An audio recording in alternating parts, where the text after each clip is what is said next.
Esta semana se ha dado a conocer por el Vaticano el Instrumentum Laboris, el guión de la segunda parte del sínodo sobre la sinodalidad que se va a celebrar en el próximo mes de octubre. La primera parte tuvo lugar en octubre del año pasado. Muchos se han sorprendido de que entre los temas a tratar, según el Instrumentum Laboris, no estén los más conflictivos. Pastoral, LGTBI, incluido la validez de algunos actos homosexuales, diaconado femenino, fin del celibato obligatorio para los sacerdotes y otros. En realidad, esto no debería de ser un motivo de sorpresa. A juzgar por lo que pasó en la primera edición, la primera parte de este sínodo, el año pasado, la reacción a esos temas conflictivos fue tan general, tan mayoritaria, que los organizadores saben perfectamente que de haber incluido esos asuntos ahora, el fracaso para las tesis liberales estaba asegurado. Así que han decidido no hablar de ellos para que no sean rechazados y por lo tanto para que no puedan decir después es que la mayoría de la Iglesia está a favor de esto. Después del fracaso liberal en la primera parte de este sínodo hace un año, buscaron una nueva estrategia. Buscaron la estrategia de aprobar algo sin que hubiera sido debatido en el sínodo. Un ejemplo fue Fiducia Supplicans. Muchos sinodales, es decir, muchos de los que participaron en el sínodo, se sintieron muy molestos con Fiducia Supplicans, aunque no lo dijeran públicamente.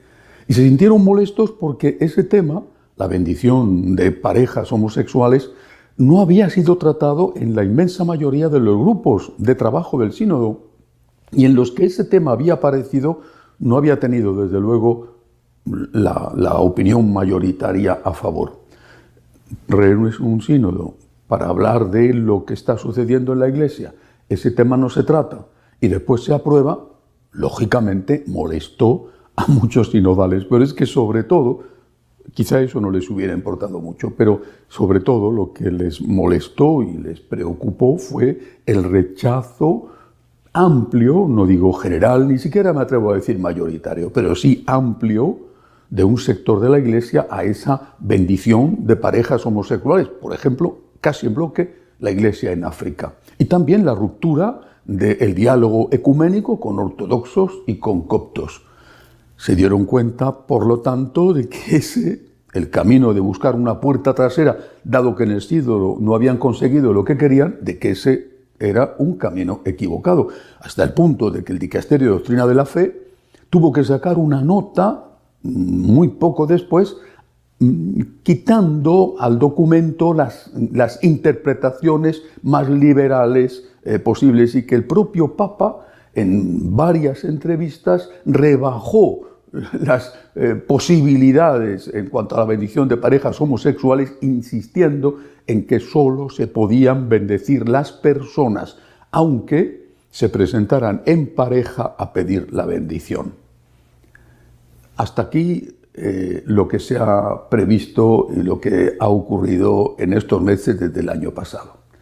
Con esto era lógico que en el sínodo, en el que se va a celebrar en octubre, no se hicieran presentes estos temas conflictivos, porque, repito, corrían el riesgo de que quedaran rechazados. Y también quedaba cerrada la puerta de aprobar, al margen del sínodo y a posteriori, de aprobar unos documentos donde esto se llevara después a la práctica, tipo Fiducia Supplicans. ¿Qué quedaba? ¿Qué queda? Las comisiones.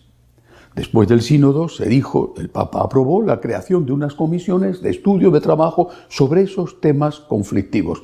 Esas comisiones se han dado a conocer también esta semana y se ha dado a conocer quiénes las van a presidir y quiénes van a ser al menos si no todos, sus principales integrantes. La mayor parte, por no decir todos, tanto los presidentes como los integrantes, han sido elegidos en función de lo que ya se sabe que ellos piensan sobre los temas que se van a debatir en esas comisiones. El resultado de las comisiones tardaremos al menos un año en conocerlo. Las comisiones podrán decir lo que quieran. Lo que las comisiones digan no será una ley. Las comisiones van a presentar unos consejos, unos resultados de su estudio al Papa.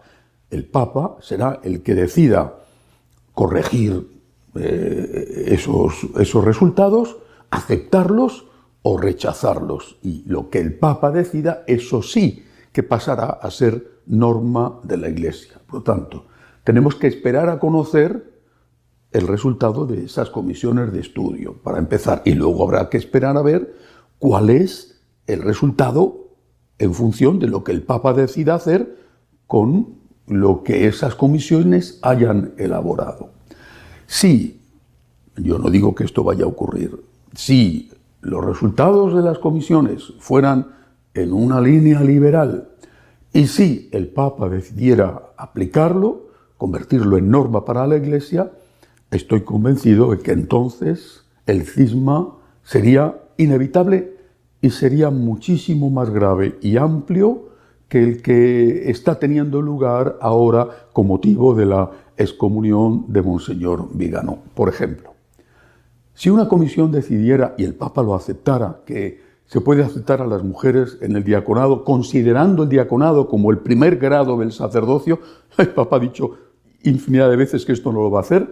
Juan Pablo II lo dejó también muy claro, pero si el caso hipotético, la comisión lo recomendara y el Papa lo aceptara, la ruptura era inevitable, será inevitable. Y si otra comisión dijera, por ejemplo, que en algunas condiciones, que después, por supuesto, se ampliarían, son lícitas las relaciones homosexuales, también eso sería un motivo clarísimo de cisma. Vamos a ver qué pasa. Primero vamos a ver qué pasa con el estudio, con los resultados de esas comisiones, porque esto que estoy diciendo lo saben de sobra, mucho mejor que yo, las manos que mueven los hilos. Lo saben mucho mejor que yo y saben que después de lo ocurrido, con fiducia supplicans y con el rechazo que este documento tuvo, después de eso haya una vacuna. Y que ahora mucha gente ha perdido el miedo. Y que si con algo que era ambiguo y que después tuvo que ser aclarado, se ha producido esta reacción, con cosas que no sean ambiguas y que sean muy claras, la reacción va a ser muchísimo mayor. Además, está por ver qué va a pasar con el cisma de Monseñor Vigano. Está por ver. Él evidentemente, está en una situación de excomunión por cisma. Está por ver qué consecuencias va a tener de cara a los que decidan seguirle. Si se va a organizar o no una iglesia paralela, tipo la que ha organizado, la que organizó Lefebvre y mantienen sus seguidores. Y que conste que Vigano y Lefebvre son distintos. Pero el hecho de que personajes tan queridos por los católicos como los actores Mel Gibson y Verástegui, el mexicano, se hayan manifestado públicamente en apoyo y en defensa de Vigano, me parece significativo y puede tener consecuencias. También esto, lo que pueda pasar con Vigano en estos meses, va a ser muy tenido en cuenta en las comisiones a la hora de ofrecerle al Papa sus conclusiones. Hay que esperar, por lo tanto, a ver cuáles son las conclusiones de las comisiones, qué hace el Papa con esas conclusiones, las acepta en parte, las rechaza totalmente o las acepta totalmente. Hay que esperar a ver qué sucede, porque mientras tanto no se puede hacer absolutamente nada. Unas comisiones de estudio, aparentemente, supuestamente integrada, aparentemente integrada por su mayoría por liberales, bien, pero ahora habrá que ver qué es lo que esas comisiones deciden y qué pasa con ese estudio. Tenemos un año por delante, un año. En este momento de la Iglesia es un tiempo muy largo.